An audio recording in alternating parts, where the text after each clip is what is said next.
Queridos, essa noite a gente está recebendo alguém muito especial aqui para a gente, alguém que a gente tem muito carinho, pastorzão da nossa Atitude de Niterói, pastor Tiago. Você pode aplaudir a Jesus pela vida dele? Glória a Deus. Eu já contei isso para o pastor Tiago, mas vou contar isso para vocês agora. Primeira vez que eu conheci o pastor Tiago, eu nem era da Atitude ainda. Eu fui lá numa reunião que vocês faziam para outras igrejas, era Supere? Era isso? E aí teve um tempo lá, uma palavra sobre célula, sobre a visão, e na época eu era líder de jovens. E aí a gente teve um tempo de mesa só com o pastor Tiago, os líderes de jovens, e ele contou para a gente aquilo que ele sonhava para a juventude da nossa igreja lá na Barra. E aí depois, com o tempo, eu fui para a Atitude e vi algumas vezes o pastor Tiago sendo muito usado por Deus, pregou no seminário. Eu lembro um dia que ele fez um tempo de cura lá. Então, pastor, quando a gente pensou aqui nesse mês de cura e milagres, não tinha como a gente não convidar o Senhor para estar aqui com a gente, abençoando as nossas vidas. Vamos orar e interceder? Amém? Você pode estender sua mão para cá? Jesus, obrigado, Senhor. Obrigado pela vida do teu servo amado do Senhor, que tem carregado o teu evangelho, que tem levado a tua palavra para tantos lugares, que através da vida dele, do ministério que o Senhor confiou nas mãos dele, ele tem gerado tantos filhos, e temos visto o teu reino, a tua igreja aqui na terra avançar, debaixo da liderança e do pastoreio do teu filho. Senhor, nós te louvamos, te agradecemos pela vida do pastor Tiago, pela sua família, pela vida da sua esposa. Te pedimos que nessa hora, Pai, a mensagem que o Senhor plantou no coração dele, que venha agora frutificar sobre os nossos corações, que a mensagem que o Senhor já deu ao teu servo, que possa encontrar, Senhor, um terreno fértil dentro de nós, para que a tua palavra venha nos moldar, nos transformar, nos curar essa noite. Nós te clamamos, Senhor, usa o teu servo de maneira poderosa. Em nome de Jesus nós oramos. Amém. Amém. Gente, o Wallace é muito precioso, né? É um pastorzão, que pessoa querida, sempre me tratando com tanto carinho, falando coisas que eu nem mereço ouvir sobre mim, não é verdade? Mas é um privilégio poder estar aqui. A Nina também é uma pastora zona, né? Pessoas que a gente tem um amor muito grande. Pastor Eduardo não, estou brincando. Pastor Eduardo, não vou dizer ainda mais, mas eu tive a oportunidade de conviver com ele ainda mais, né? E a gente tem uma excelente amizade, né? Daquelas boas mesmo, que a gente se irrita um com o outro, daqui a pouco a gente está amigo, e daqui a pouco a gente, né? É uma excelente amizade mesmo, que a intimidade vai causando, porque o pastor Eduardo, todos os anos, né, de 2021 para cá, ele foi pastor lá em Niterói com a gente, você já deve saber da história, da novela, até que Deus deu um direcionamento para ele. Irmão, eu fiquei tão triste no dia que ele falou que Deus tinha falado para ele que ele tinha que vir para cá, mas ao mesmo tempo fiquei tão feliz, né, porque eu sabia que essa igreja se tornaria aquilo que ela tem se tornado hoje, um lugar de milagres, um lugar de bênção de Deus, porque o pastor Eduardo, ele é um homem totalmente quebrantado diante da presença de Deus, alguém que prioriza a presença acima de qualquer outra coisa, e não à toa a gente está vivendo essa campanha agora. Então é uma alegria muito grande para mim estar aqui. Eu me sinto um pouquinho pai, plantador, nesse sentido de plantador dessa igreja. Eu vim aqui na obra, né? Por um tempo vocês davam o dízimo, aparecia lá a CNPJ de Niterói, né? Porque a gente ajudou nesse suporte, inclusive plantamos a igreja junto com o pastor Eduardo, mas foi muito pouco, assim, perto daquilo que Deus tem permitido os irmãos viverem e construir nesse lugar. Mas tudo bem, já contamos aí um pouquinho do pano de fundo. Eu com certeza trago um abraço da nossa igreja em Niterói. Estou ali com o Jefferson, que é um discípulo, líder de rede também, né, da nossa igreja, e além de ser o vice-presidente da igreja, né, ele é muito chique, o Jefferson, né? Ele é um homem maravilhoso. Como eu amo poder também ter ele junto com a gente, trazendo esse abraço da nossa igreja. Mas eu quero ler a palavra de Deus com você na primeira carta de Paulo aos Coríntios, capítulo 2. Vamos abrir a palavra de Deus, que é tão preciosa. Primeira carta de Paulo aos Coríntios, nós vamos ler o capítulo 2. Primeira aos Coríntios, capítulo 2. Nós vamos ler do 1 ao 5, pode ser? Amém? Podemos ler aí? Então tá bom. Aí tá boa a iluminação aí para leitura? Não, gente, acende mais lâmpadas aí para gente. Não sei se é fácil, se é difícil, né? Porque essas lâmpadas aqui também são chique e a beça. Mas se der para aumentar as lâmpadas aí, para o pessoal conseguir ler, não é verdade? Esse momento de leitura é sempre muito importante. Bom, vamos lá. Diz o seguinte: eu mesmo, irmãos, quando estive entre vocês, não fui com discurso eloquente, nem com muita sabedoria, para lhes proclamar os mistérios de Deus, pois decidi nada saber entre vocês, a não ser Jesus Cristo, e este crucificado. Foi com fraqueza e temor e muito tremor que estive entre vocês.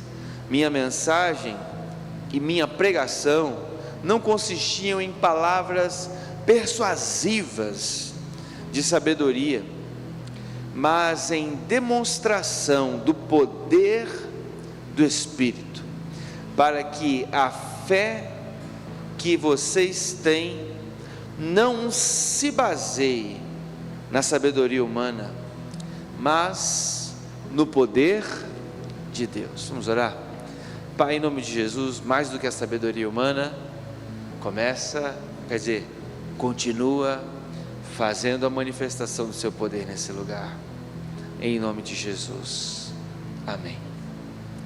Olha que lindo que o apóstolo Paulo está falando. Gente, se a gente pudesse escolher um homem culto na Bíblia, é o apóstolo Paulo.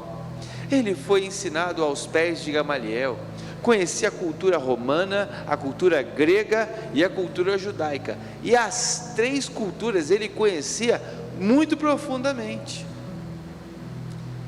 e eram culturas muito ricas, todas elas. A judaica pela sua fé em Yahvé, em Deus, o Criador dos céus e da terra. A cultura romana, porque era a cultura com maior ciência e de maior quantidade de conhecimento, e era a cultura do império do seu momento, era Roma, né? Era aquela cultura onde é como se os Estados Unidos hoje, aquele país mais evoluído de todos, no sentido ali, né, tecnológico, é o que construía as estradas, grande conhecimento havia ali. Em terceiro, ele dominava profundamente a cultura grega, que é a cultura onde nasceu a filosofia. Poucos anos antes de Cristo, vinham os escritos de Sócrates, né? De Platão. Então, você vê que o apóstolo Paulo, ele tinha tido o privilégio de receber o melhor nível de educação do seu tempo, tanto filosofia, quanto a cultura romana, no sentido mais tecnológico, quanto a sabedoria judaica acerca de Deus. Mas olha que interessante, quando ele vai se encontrar com os coríntios, ele fala: irmãos, quando estive entre vocês, eu não fui com discurso eloquente e nem com muita sabedoria, ou seja, eu não fui enfeitar pavão, eu não fui falar bonito. A minha preocupação não era que vocês me vissem falando palavras rebuscadas, complicadas, que eu começasse a mostrar que eu sabia tanto, mas isso não atingisse o coração de vocês.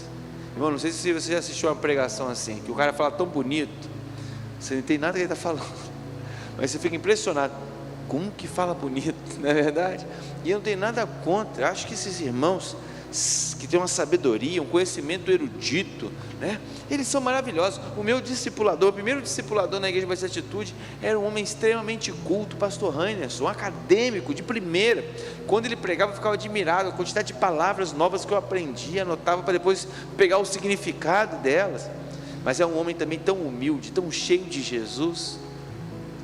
Mas o apóstolo Paulo está dizendo que para ele o mais importante no seu tempo com Coríntios não era mostrar que sabia demais, não era falar mais bonito, como se ele estivesse competindo para demonstrar que nenhum outro homem sabia mais do que ele. Ele fala: eu decidi nada saber entre vocês. O que é isso? Eu decidi mostrar para vocês que a coisa mais importante da vida não é toda a sabedoria que a gente acumula diante dos homens. Ele fala: eu decidi nada saber, a não ser Cristo, a não ser Jesus o Cristo, e esse crucificado.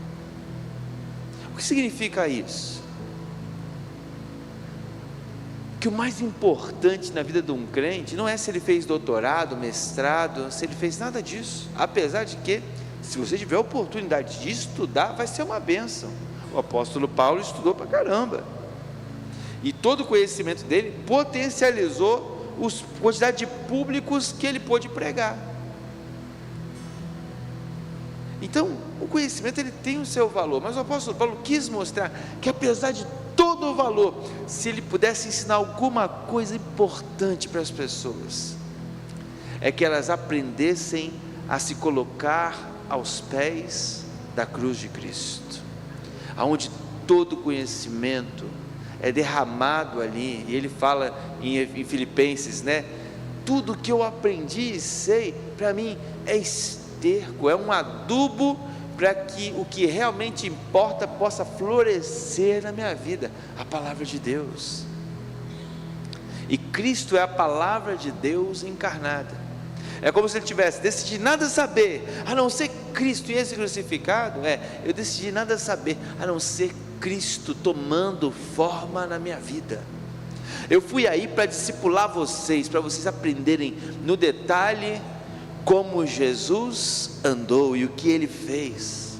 E foi com fraqueza, temor e tremor que estive entre vocês. Ou seja, Paulo está dizendo aquilo que a gente já sabe, que o que Deus não despreza é um coração quebrantado.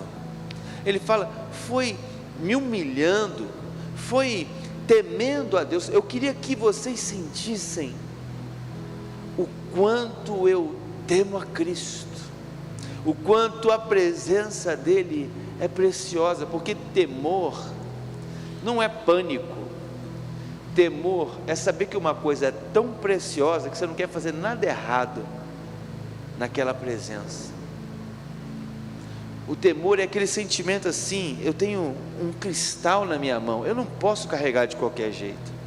Eu já vi um autor, Bill Johnson, ele fala, tem um livro dele chamado A Presença, a versão em português, mas a versão original é Hosting the Presence, que é hospedando a presença. Então, ele ensina nesse livro como nós podemos valorizar e viver considerando a presença de Deus na nossa vida. E um dos exemplos primeiros que ele dá no livro é que a Bíblia retrata o Espírito Santo como uma pomba, não é verdade? Agora, quem aqui já tentou pegar um pombo? Você vai chegando perto, ele vai fazendo assim, ó, não é verdade? Aí você vai chegando perto, ele vai fazendo assim. Aí você faz um movimento mais brusco, o pombo voa. É difícil, a não ser que ele esteja machucado, é difícil pegar um pombo. Até galinha é difícil pegar, mas vamos voltar para o pombo aqui.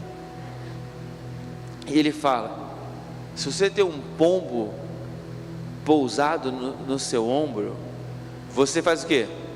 Você não se mexe, ou tenta se mover com muita calma. Para quê? Para o pombo não ir embora. E aí ele faz essa analogia com essa tipificação do Espírito Santo através de um pombo que vem sobre Cristo no seu batismo. E ele fala: a gente deveria tratar a presença de Deus desse jeito, andar com o cuidado de alguém que sabe que tem uma presença sensível pousada sobre nós, e deveríamos andar nessa mesma sensibilidade, considerando o tempo inteiro que Ele está em nós. É isso que o apóstolo Paulo está chamando aqui de temor. E aí ele vem com uma segunda palavra que é tremor. Porque não é só a consideração de que você quer viver de uma forma que o Espírito Santo, que é sensível às nossas ações, que sente, né, que Ele geme por dentro de nós com gemidos inexprimíveis. Ele diz também que nós devemos carregar tremor. Por quê? Porque o Espírito é santo. Eu não sei se você já pensou nisso, né? O caráter de Deus, que a Bíblia vai dizer, é santo, santo, santo. Então, a coisa mais forte que o Espírito dele expressa é a santidade de Deus. Por que você recebeu o Espírito Santo? Para que através do poder dele, a principal obra que ele executa dentro de você é a santificação. Então, quando a gente fala, eu tenho o Espírito Santo, você tem que saber, a principal obra que ele está executando dentro de mim é a santificação. Por isso é tremor, porque não podemos saber que a santidade plena de Deus habita em nós através do seu Espírito, em viver sem entrar nesse processo de santificação. Às vezes a gente banaliza tanto a presença de Deus, não é verdade? A gente até esquece que Ele habita em nós. A gente vai vivendo de qualquer jeito, toma decisão de qualquer jeito, e quando Paulo fala, tem que viver não só com temor, mas tem que viver com tremor, é dizendo assim, Espírito Santo, a coisa mais triste que aconteceria na minha vida seria desagradá-lo. A gente deveria viver tendo a certeza que a coisa mais triste que poderia acontecer na nossa vida é desagradar a presença de Deus. E aí tem uma parte que é meio, até difícil de explicar no Novo Testamento, quando Ananias e Safira decidem mentir ao Espírito Santo, eles morrem. E é interessante que se você ler antes disso, o capítulo, acho que eles morrem no capítulo, fugiu agora, mas no capítulo antes da morte deles, acho que é o 7, não lembro agora, eles falam de como a glória de Deus estava sobre a igreja de Atos. E aí quando a Bíblia fala como a glória de Deus está, fala que havia uma comunhão, havia uma presença, e em todos eles havia um grande temor. De tamanha era a manifestação do Espírito Santo, a igreja carregava um grande temor a Deus. E aí Ananias e Safira decidiram viver sem nenhum temor, mentir na cara dura ali ao Espírito Santo, quer dizer, mentiram a Pedro, achando que poderiam enganar a Pedro, e esqueceram que não poderiam enganar o Espírito Santo, e morreram. E a igreja que carregava temor, porque já carregava uma grande valorização e consciência da presença de Deus, passou a carregar tremor, por saber que, como vai dizer o apóstolo Paulo, em Coríntios também, agora não lembro se é Coríntios ou é Gálatas, mas o texto você vai lembrar, de Deus não se zomba, o que o homem semear, também ceifará. Então, Ananias e Safira semeiam o engano no meio de uma igreja que estava debaixo de muito temor. Então, em resumo, bem simples, para não ficar dando também palavras eloquentes, o apóstolo Paulo está falando assim, gente, eu decidi nada saber a não ser Cristo crucificado, ou seja, a obra de Cristo na vida, e estive em vocês, para vocês perceberem que a coisa mais importante na minha vida é valorizar a presença do Espírito Santo. Jesus, quando começa seu ministério, ele abre um texto de Isaías, e o que está escrito lá? O Espírito do Senhor está sobre mim. E ele continua, e ele me ungiu para pregar boas novas aos quebrantados, para libertar os cativos. E o texto vai mostrando a obra do poder do Espírito Santo sobre Jesus, as curas, os sinais, as maravilhas, e no final ele fala, e anunciar o ano aceitável do Senhor. E então o apóstolo Paulo, ele começa a demonstrar que existe o temor, o tremor, mas também existe, quando nós carregamos o Espírito Santo, a necessidade de carregarmos as manifestações do poder de Deus. Ele fala no versículo 4: então minha pregação não consistia em palavras persuasivas de sabedoria, mas, e aí se eu pudesse acrescentar, eu diria, principalmente, pastor, você está colocando palavras que não estão. Não, o texto dá uma ênfase clara, que se trata de demonstração do poder do Espírito. Sabe o que Paulo está falando? Que o maior atestado de que nós estamos vivendo o Evangelho na plenitude dele é que o poder de Deus se manifesta através de nós.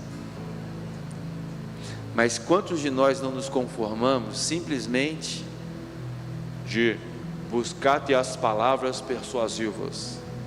Às vezes o irmão lá da igreja fala assim: pastor, estou fazendo seminário. Você quer ser pastor?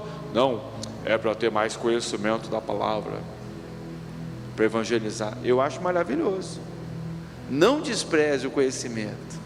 Paulo não desprezou o conhecimento enquanto o buscou.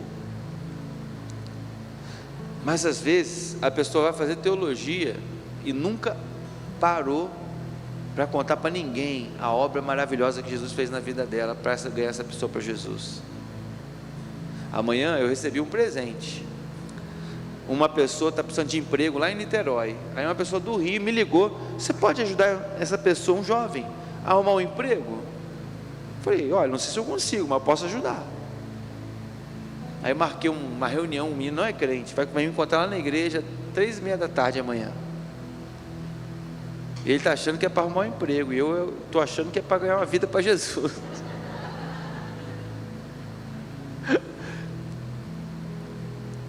E eu não vou ficar tentando mostrar o Evangelho, vou mostrar o que Jesus tem feito na minha vida, desde o dia que eu me converti. Às vezes a gente fica pensando que precisa fazer um seminário teológico, e Paulo fala: essa é a pior estratégia. Não que seminário não tenha valor, tem muito, inclusive eu fiz um excelente seminário, mas a grande verdade é que o que converte alguém é o poder de Deus. Ele usa até o seminário, usa até o conhecimento teológico, mas tem um poder que foi manifestado na sua vida quando Jesus te salvou, sim ou não? Quando Jesus te salvou, não foi nada além de uma obra sobrenatural. Aí, até tem o galo cantando aqui. Foi sobrenatural quando Jesus te salvou. Então, se você só contar o que Jesus fez na sua vida, o poder de Deus vai se manifestar. Quando essa irmã contou o testemunho dela aqui, eu queria te dizer um negócio. Se você tem um sangramento, fala assim: Jesus, faz de novo. Não duvido que você saia daqui hoje curado. Por quê? Porque não consiste na hora que o pregador vem falar bonito, mas consiste na obra que Jesus fez, na demonstração do poder de Deus. E existe um poder extraordinário no testemunho do que Jesus faz. Daqui a pouco eu quero compartilhar alguns com vocês, mas ele fala: não são palavras de persuasão e sabedoria, é poder de Deus, é demonstração. Paulo está falando assim: olha, a coisa mais importante no Evangelho é a gente nunca mais parar de demonstrar o que Deus fez na nossa vida. A gente deveria viver a vida inteira contando testemunho para as pessoas. Onde você chegar: pastor, não sei o que eu vou fazer para evangelizar uma pessoa do meu trabalho. Começa a contar o que Jesus fez na sua vida. Quanto milagre que você ouviu aqui. E você pergunta: você precisa de um milagre? Eu quero orar por você, para Deus fazer o mesmo milagre que fez naquela irmã lá da minha igreja, que vai fazer em você hoje. Eu tinha um jovem lá na igreja de Niterói, o nome dele é Washington. Aí eu falei assim: ô Washington, como é que você está? Ele: pastor, estou evangelizando todo mundo. Ele era pensa um cara que onde ele ia, ele falava de Jesus, todo lugar, sempre aparecia uma pessoa nova na igreja que ele tinha evangelizado.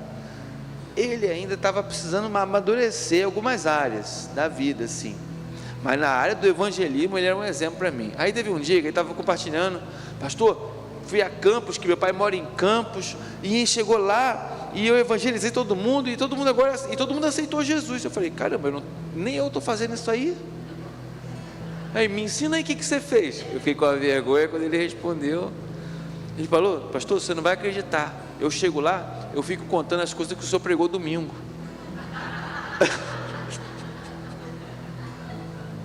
Me ensina aí o que você faz. Eu prego o que o senhor prega no domingo. Passei uma vergonha, irmão, estou passando outra vergonha aqui na tua frente agora.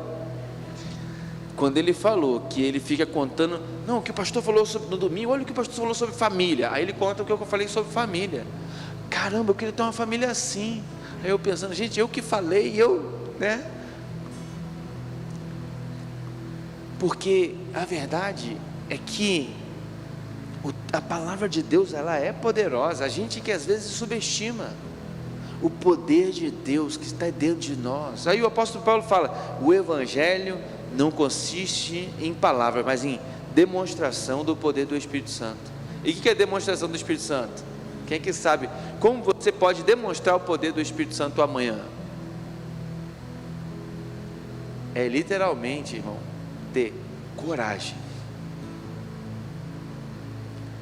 Até os 31 anos de idade, não lembro exatamente a perfeita idade, mas acho que era até uns 30, 31, eu não lembro o ano, 2016, eu nasci, não, 29 anos de idade, foi mais ou menos em 2016, eu nunca tinha orado por um enfermo e ele tinha sido curado. Aí você pergunta, quantos enfermos já tinha orado? Só minha mãe, quando tinha dor de cabeça, quando eu era criança, que minha mãe falava assim: filho, ora pela mamãe que está com dor de cabeça, e nunca passava. Orava, botava a mão, mas eu já orava sabendo que não ia passar. Esse aqui é o problema, talvez, né? Tudo que pedires ao Pai, em nome de Jesus, crendo, receberei. Mas quando eu era criança, eu já sabia, eu vou botar a mão aqui, vou falar umas palavras, mas não vai dar nada. Aí tinha uma vez ou outra que eu orava até com um pouquinho mais de fé, mas mesmo nesses dias eu não orava. Até que aí em 2016, 2017, eu comecei a andar com pessoas que acreditavam que quando elas orassem, pessoas iam ser curadas, e elas começavam a acontecer, tanto que um desses caras, foi apresentado para mim como alguém que orou por um jovem na universidade da UFRJ, e a pessoa era surda, voltou a ouvir. Aí eu fiquei assim, e eu comecei a andar com essas pessoas, por acaso, tinha um grupo que reunia na faculdade, e um jovem da minha igreja frequentava, falou para eu ir lá ver um dia. Aí eu comecei a ir, e aí comecei a ir, e comecei a andar com gente cheia de fé, que não perdia uma oportunidade de orar pelos enfermos, acreditava que poderia orar e os enfermos seriam curados, e eu comecei a fazer isso também. Agora eu vou orar pelos enfermos também. Continuei orando por um monte de gente, ninguém foi curado, e às vezes ele vinha contar que ele foi no hospital, e aí orou, o cara que estava lá no hospital foi curado e foi embora do hospital sem precisar consultar. Não é que todo mundo que ele orava era curado, mas ele orava por muitas pessoas, e muitos eram curados. E eu comecei a crer que Deus queria me usar para isso também. Então comecei a orar sobre isso com Deus, comecei a estudar, e principalmente comecei a aproveitar todo enfermo que eu vi. Eu falei: posso orar para você ser curado? Eu já chegava assim, porque eu aprendi que quando a gente se coloca no risco, é que a nossa fé é provada. Então eu não estava nem aí. Eu perguntava. Teve uma vez que eu estava na lanchonete do lado da minha casa, quando eu morava na freguesia, e a menina lá tinha uma cara de ateia, assim, pelas conversas. Até a hamburgueria dela fazia referência a drogas, assim, né? Eu não sabia quando comecei lá, mas aí contava uma história lá de tráfico de droga, e era tudo verde, mas o hambúrguer era maravilhoso. Será que não sei se ela me drogava com aquele hambúrguer, né? Mas aí é outra conversa. Aí um dia eu virei para ela e falei assim, ela estava com uma tala na mão, falei assim: posso orar para a sua mão ser curada? Ela: não. Falei: obrigado. Então eu já tive muitas experiências mas eu acho que foi a única que não deixou na vida inteira. Mas eu comecei a orar por todo quem é enfermo. Irmão, começou, daqui a pouco uma pessoa era curada, daqui a pouco outra pessoa. Aí eu orava por 5, 2 era curado. Aí eu orava por 10, 2 era curado de novo. Mas daqui a pouco, mas quando alguém era curado, eu ficava tão feliz, eu ficava tão radiante, falei assim: aconteceu. E eu confesso que eu vivi uma crise de identidade. Eu achava que quando eu não curava é porque eu estava em pecado, é porque eu estava mais fraco na fé, eu não me concentrei direito na oração. Mas tinha dia que eu orava até de um jeito meio relapso, assim, só para dizer que orei e a pessoa era curada. E às vezes, quando eu estava me sentindo muito espiritual, eu orava, a pessoa não era curada. Eu falei, não tem nada a ver, esse negócio é orar, porque o próprio ato de orar já é exercer a fé, é a coragem. E ali eu comecei a entender o que significava o Evangelho não ser consistido em palavras persuasivas, mas em demonstração do poder de Deus. E sabe o que eu percebi também? Que todo mundo que orava, até quem não era curado, ficava tão feliz por eu ter me oferecido para orar, tirando essa menina da hamburgueria. Mas às vezes eu orava, a pessoa não era curada, mas ela ficava tão grata. Eu pensava que ela ia ficar ateia ali na hora, viu só, Deus não existe, não me curou agora. Mas na verdade não, a pessoa ficava feliz, puxa, obrigado por orar por mim e tudo mais.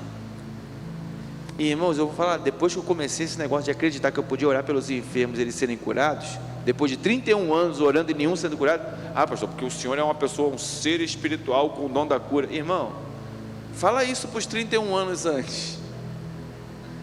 O que aconteceu foi que eu realmente comecei a acreditar que Deus poderia me usar para as pessoas serem curadas. Foi só isso. Foi só isso que aconteceu. Eu só mudei a perspectiva e comecei a me aventurar, impondo as mãos sobre as pessoas e orando. Sabe o que aconteceu? Eu liderava os jovens lá da Barra, todo mundo começou a criar a mesma coragem do que eu, virou uma revolução. Eu lembro do Lucas, que era um discípulo meu, ele trabalhava no tribunal, alguma coisa, no fórum lá da Barra, no fórum da Barra, ele trabalhava para a juíza, e ele começava a vir no discipulado contando, pastor, você nem vai acreditar, eu orei pela faxineira lá, ela estava com uma doença assim, assado, você acredita que ela foi curada? E a juíza pediu para eu orar por ela também, e ele começou a dar testemunho, virou uma revolução. Pastor, por que eu devo orar pelos enfermos? O apóstolo Paulo fala primeiro, que o Evangelho não consiste em palavras de persuasão, mas em demonstração do poder de Deus. Mas segundo lugar, é porque quando você se disponibiliza para ser um agente de oração e consequentemente um agente de cura pela fé, sem necessariamente ter que ter recebido um dom muito especial, só a fé mesmo ser exercida ali. Existem dons de cura também, não estou dizendo que não existe, mas às vezes a gente fica esperando vir um dom, e só a fé em Jesus que Ele pode curar, e o exercício prático através de um risco que você assume quando ora, já faz muita coisa. Quando você faz isso, principalmente a pessoa que é curada, ela pensa assim, Deus não me esqueceu, Deus é real. E aquela que não é curada, como eu disse, ela não vira ateia, eu descobri isso, ela pensa assim, poxa, tem pessoas boas nesse mundo, tem pessoas que acreditam no poder de Deus. Às vezes é mais difícil orar pelo crente do que pelo não crente, porque quando você chega para o não crente, ou para o novo convertido fala que vai orar para ele ser curado, ele acredita que vai ser curado na hora. O crente fala assim, não, estou feliz doente, Deus está me abençoando. Não é essa frase, mas é quase isso, assim, o crente, ele, porque a gente aprendeu que oração por cura é assim, pastor, estou doente, esteja orando por mim, aí eu aperto a mão, estarei orando por você, não é assim? Que a gente meio que se acostumou a viver. Hoje em dia não é assim mais não, pastor, estou doente, vamos orar agora para você ser curado? Porque esse estarei orando é quase assim, eu não quero assumir o risco de você acreditar que eu posso orar e você ser curado. Que fé tem nisso? Eu não estou dizendo que quando a igreja ora por alguém, igual a gente orou pelo rapazinho que está no hospital, Deus não ouve e não cura. Claro que cura, mas a grande verdade é que existem muitos toques de cura de Deus, quando nós somos ousados em dizer, vamos orar agora para que você seja curado agora, porque isso desperta a manifestação da sua fé, de acreditar que Deus pode curar na hora. Às vezes as pessoas perguntam, pastor, eita, às vezes as pessoas perguntam, pastor, por que antigamente tinha tantos milagres lá na história dos apóstolos e hoje tem menos? Ou hoje a gente nem vê milagre? Olha, eu não sei, eu vejo muitos ainda. Eu estava no Vida Vitoriosa agora, e aí eu estava ministrando uma palavra que tinha a ver com milagres, sinais, maravilhas, e Deus foi me dando várias palavras de cura, aí entra a parte do dom. Eu tenho um dom, que não quer dizer que eu curo todo mundo, mas eu tenho um dom, chama palavra de conhecimento para a cura. Deus às vezes me dá uns sintomas, inclusive eu quero orar ao final por pessoas com dor na lombar, causada por prática esportiva. Eu sinto que é específico acerca, mas se você tem dor na lombar e não foi prática esportiva, eu quero orar por você também. Isso não muda tanta coisa assim. Dor na lombar e dor na região do joelho direito, também creio que foi causada por lesão, por uma lesão, não sei se esportiva ou de movimento mesmo, mas quero orar também por você, e eu creio que você será curado hoje, se você tem qualquer um desses dois sintomas. Mas vamos orar também, os líderes da igreja vão orar no final, independente de eu ter dado uma palavra de conhecimento ou não, pela fé nós vamos orar para que você seja curado também. Mas aí voltando, então essa coragem, se você vê aquela história clássica do aleijado que tinha na porta do templo, ali em Atos capítulo 4, se não me engano, quando Pedro fala, não tenho ouro nem prata, mas o que eu tenho eu te dou, levanta e anda. Se você continuar lendo o texto, você vai ver que antes do cara ser curado, Pedro já o tomou pela mão e o ergueu. Olha que interessante. Olha que interessante, o texto demonstra que Pedro teve uma expressão de puxá-lo, para que enquanto ele se levantasse, ele não tivesse tempo de acreditar que não aconteceria, porque a fé, ela se manifesta exatamente quando a gente não dá opção para não acontecer. É claro que eu não estou falando que, você que tem miopia, hipermetropia, joga seu óculos fora.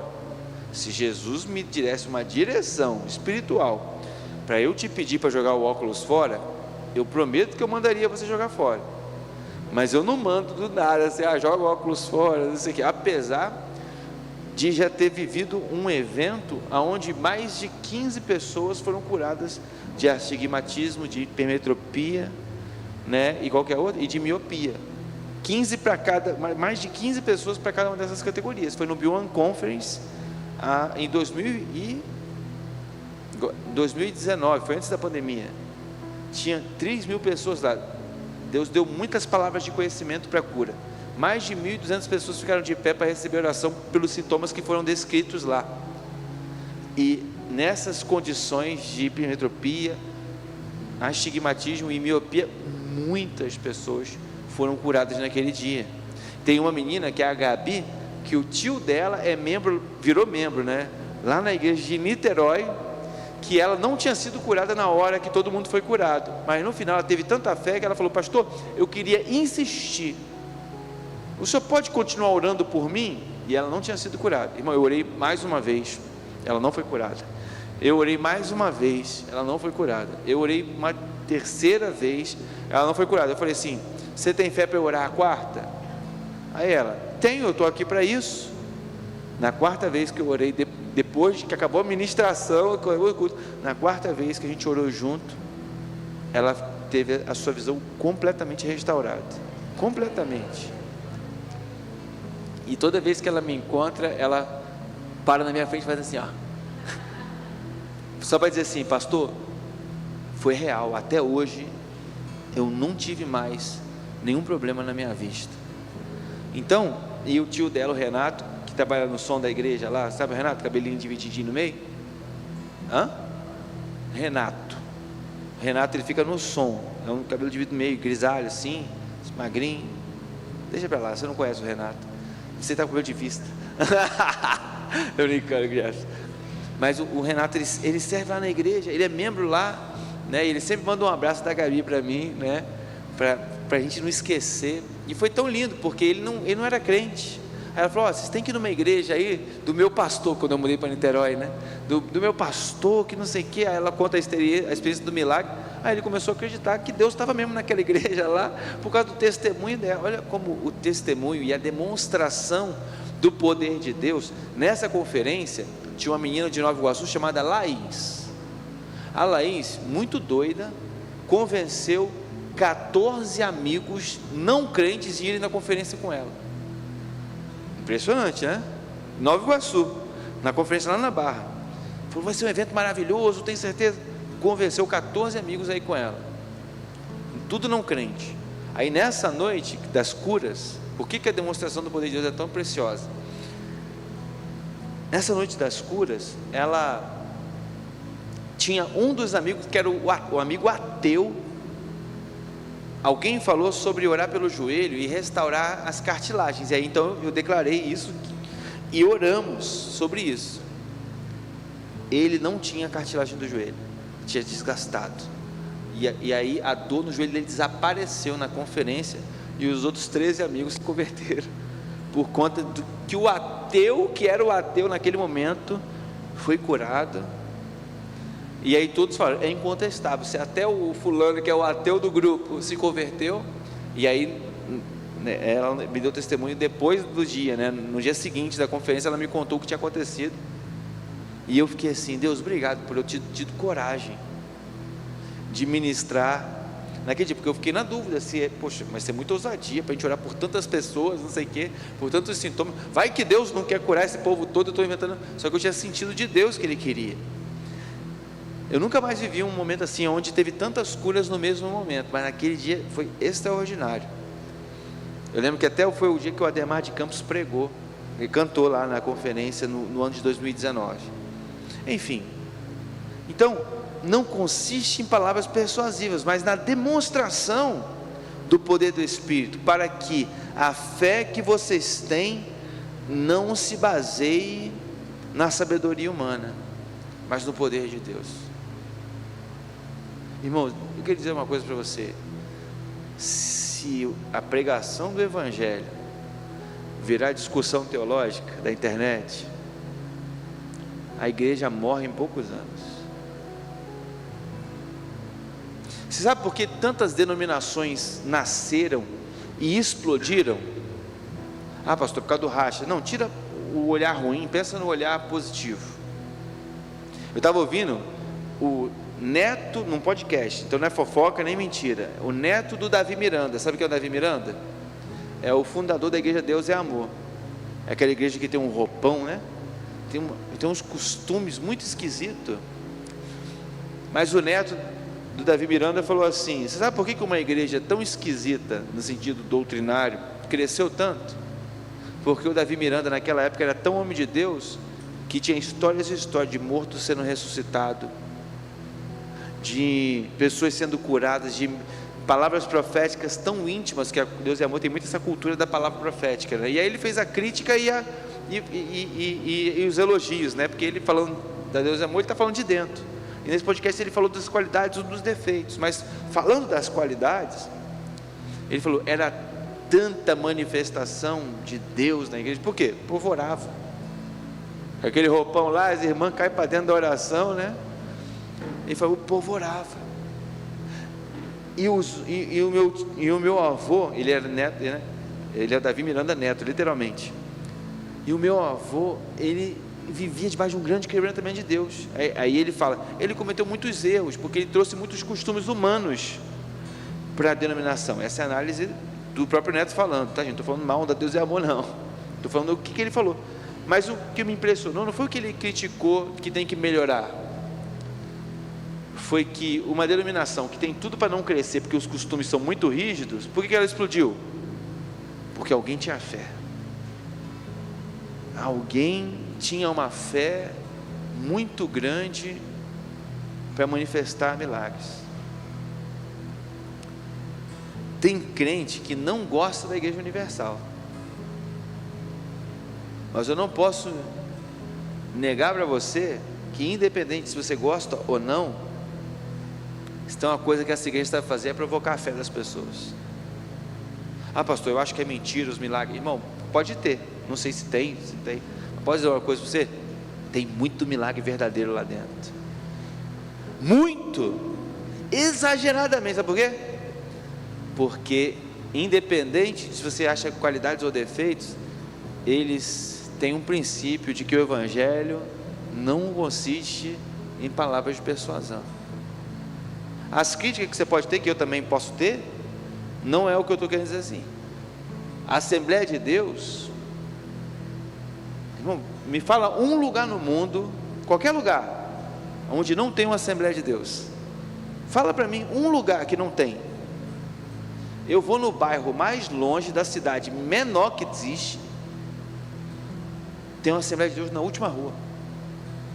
Eu fui em Cordeiro, a gente plantou a igreja Atitude em Cordeiro, a gente evangelizando todo mundo, falando, caramba, a gente levou muitos missionários, a cidade é pequena. Eu acho que a gente bateu em 95% das portas da cidade, com aquela equipe, 4 dias seguidos em Cordeiro, evangelizando. Acho que foi até mais que 4 dias. A gente bateu muita porta, irmão, bateu muita porta. Aí quando chegou no pior bairro da cidade, a gente foi fazer um trabalho social lá.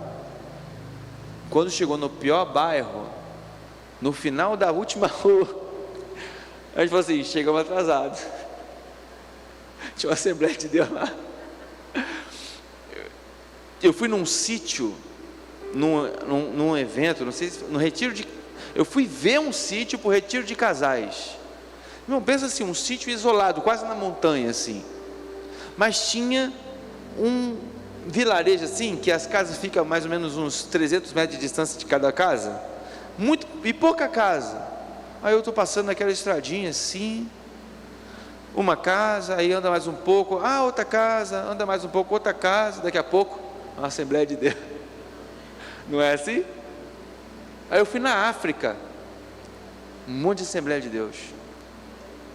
E aí tem a nacional de Moçambique e tem a mundial, a Assembleia de Deus da Ordem de Assembleia de Deus global. E tinha a nacional, que eram 2 Assembleias de Deus diferentes, mas tudo Assembleia de Deus.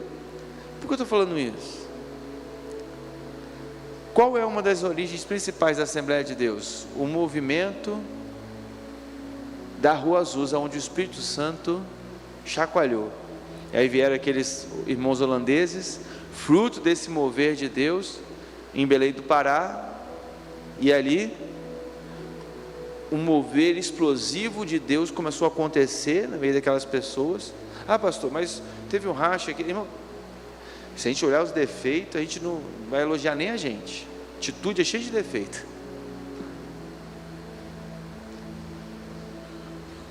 E eu amo ver que tem Assembleia de Deus em todos os lugares do mundo, porque a Bíblia fala que nós receberíamos o poder do Espírito Santo em Atos 2, para quê? Para sermos testemunhas em Jerusalém, a Judéia e Samaria e até os confins da terra. Tem muita Assembleia de Deus que talvez a liderança pode ter se perdido, que também está presa nos usos e costumes, que às vezes nem são doutrinas bíblicas. Não estou falando todas não, assim como tem muitas atitudes que tem que melhorar também, que já saiu do escopo. Aí tem que ir lá pastorear, ajudar o pastor. Perdeu o foco, irmão, a gente tem facilidade, sim ou não? É molinho para a gente, o ser humano, para corromper alguma coisa, ele é profissional. Mas eu queria olhar para você para dizer que eu acredito que o mover de Deus que aconteceu na Assembleia de Deus foi um verdadeiro Pentecoste. Por quê? Porque eles acreditam que só é batizado no Espírito Santo se falar em língua? Não. Porque o fogo que ardeu para que eles experimentassem o Espírito Santo, ardeu para que eles entendessem que o Evangelho precisava ir para Jerusalém, para a Judéia, para a Samaria e até os confins da terra. E qual igreja melhor para ter chegado aos confins da terra do que uma que começou na visão que o apóstolo Paulo prega em 1 Coríntios capítulo 2? Não é erudição, não consiste em palavras de persuasão, não consiste em sabedoria humana, mas em demonstração do poder de Deus. Vou falar uma coisa para você: a Atitude é uma igreja missionária, é uma igreja que acredita que o evangelho tem que ser pregado aos confins da terra. Nós hoje já somos 117 igrejas, o objetivo é não terminar o ano com menos de 150. Nós queremos que o evangelho se exploda. Não posso te dizer uma coisa? Isso vai ser mais factível se acreditarmos que nós somos a expressão do poder de Deus no mundo, e ao invés de ficarmos tentando pregar bonito, dizer como a gente sabe pra caramba, nós temos pessoas quebrantadas diante do Senhor, cheias de temor, de tremor, corajosas para gerar demanda. O que é gerar demanda? Estou passando por um problema assim, vamos orar agora, Deus vai resolver. Irmão, quando alguém que não é crente fala que tem um problema, eu fico ousado. Eu falo assim: vai curar, hein? Que isso, pastor? Mas se você promete que vai curar, como é que você sabe? Eu prometo, porque eu sei que quando é para salvar uma pessoa, Jesus vai testificar a sua palavra. A Bíblia fala: esses sinais seguirão os que crerem. A gente precisa pregar crendo que Deus vai fazer, crendo que Deus vai fazer. Eu quero terminar contando uma história e alguns testemunhos. Tem um pesquisador canadense que ele é um pesquisador de igrejas, e ele foi na China, e ele descobriu muitas coisas sobre a igreja na China. Primeiro, que na China não tem denominação, sabia disso? Não chegaram, talvez hoje já chegaram, né? Mas naquele tempo que ele foi fazer a pesquisa, não tinham chegado denominações na China. Tinha missionários, eles começavam a pregar, e aí explodia, porque milagres e sinais aconteciam no meio, porque é um lugar onde ninguém conhece Jesus. Você acha que o sinal vai acontecer em que proporção? Igual em Atos, se não mais, porque ninguém conhece Jesus lá, ninguém conhecia Jesus lá, só tinha o comunismo.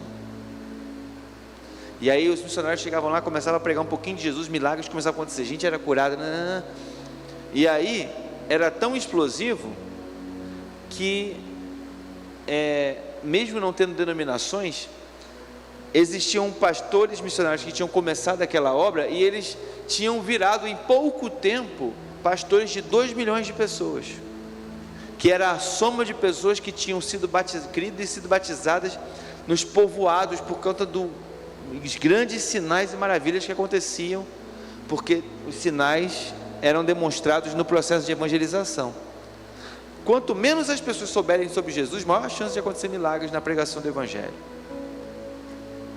E aí isso aconteceu lá, e aí esse pesquisador, ele teve o privilégio de estar na China exatamente quando os principais missionários, que eram líderes dessas igrejas de 2 milhões de pessoas, que não tinham templo, eram os povoados, os principais missionários se encontraram pela primeira vez, e esse cara estava lá, e ele começou a ouvir os testemunhos, e um dos missionários, que liderava por volta de 2 milhões de pessoas, que ele tinha ganho para Jesus, passando pelos vilarejos, ele falou assim, que o primeiro vilarejo que ele foi, ele começou a pregar bonito, a mensagem de Jesus, o evangelho, e ninguém se converteu. Num determinado momento, ele viu que as pessoas não estavam interessadas nem em ouvir a pregação dele. Sabe o que ele fez? Ele começou a gritar na rua: Jesus pode curar você. E aí ele só ficava gritando isso: Jesus pode te curar.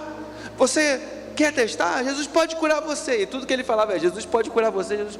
Até que a primeira família enferma falou assim: olha, eu não sei quem é Jesus, mas eu sei que nós estamos doentes, e se esse Jesus curar a gente vai seguir ele. Aí ele foi: vamos na casa de vocês. Ele chegou lá, falou assim: Jesus vai curar você, mas para ele curar, vocês têm que jogar todas as estátuas que vocês têm aqui fora. Aí eles pegaram todas as imagens que eles tinham na casa, quebraram tudo, botaram no lixo, e falou: pronto. Aí tinha uma última de madeira que não quebrava, aí tacaram fogo. E aí, quando eles terminaram de orar, a família inteira tinha sido curada. O que aconteceu? Agora todo mundo acreditava que Jesus podia curar você. E aí uma multidão ficou ao redor do cara, e ele pregando o evangelho e curando os enfermos. E aí, fala que chegou uma hora que uma mulher trouxe um bebê morto até ele. E o missionário não era um grande curandeiro, nada disso não. Ele só arriscou mesmo. Ele creu que o evangelho não consistia em palavras, mas em demonstrações do poder de Deus. E aí, quando trouxeram, perguntaram assim: cadê esse tal de Jesus? Aí apontaram para o missionário: não sou Jesus não, mas eu prego em nome de Jesus. E aí, quando botaram o bebê diante dele, ele falou que ele fez a oração mais sem fé da vida dele inteira. Ele falou assim, não sei o que fazer, ficou enrolando as pessoas. Na hora que ele foi orar, ele falou assim: Jesus, se você não curar essa criança, nunca mais eu prego o evangelho. Olha que oração de fé maravilhosa.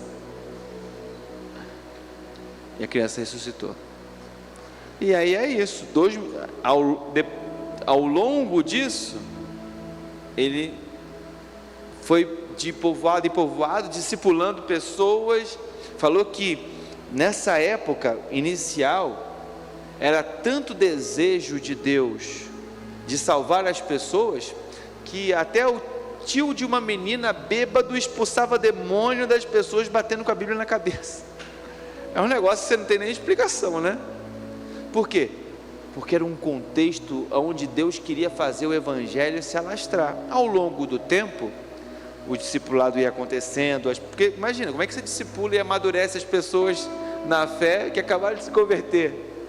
Então muitas coisas que aos nossos olhos seriam completamente erradas, começaram a acontecer como um instrumento de testificação da mensagem pelo poder de Deus operando naquele lugar. Por que eu estou te contando essa história desse missionário? Para que você perceba de fato que tem muitas oportunidades onde a gente podia ser uma demonstração do poder de Deus, mas não fazemos porque não nos sentimos eloquentes. Não fazemos porque não acreditamos ter sabedoria o suficiente. Tem gente que não lidera a célula e o motivo dele é: eu não tenho conhecimento bíblico para liderar uma célula. Irmão, se você tiver fé para orar pelas pessoas da sua célula, você pode começar. Se você ama Jesus, faz as preparações que a igreja promove. Mas se você tem fé para contar para as pessoas da sua célula a diferença que Jesus fez na sua vida, você está capacitado. E aí você estuda, melhora, para tirar as dúvidas bíblicas da pessoa. É importante. Eu estou pregando aqui, lendo a Bíblia, explicando a Bíblia, não é assim ou não? É óbvio que é importante.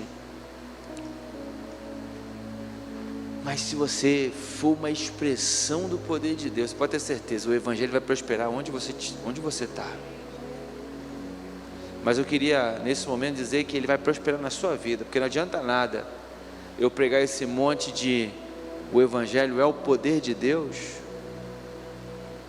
e eu não poder crer junto com você agora que o Espírito Santo vai tocar a sua vida. E se você tem uma enfermidade, creia, Deus vai tocar hoje.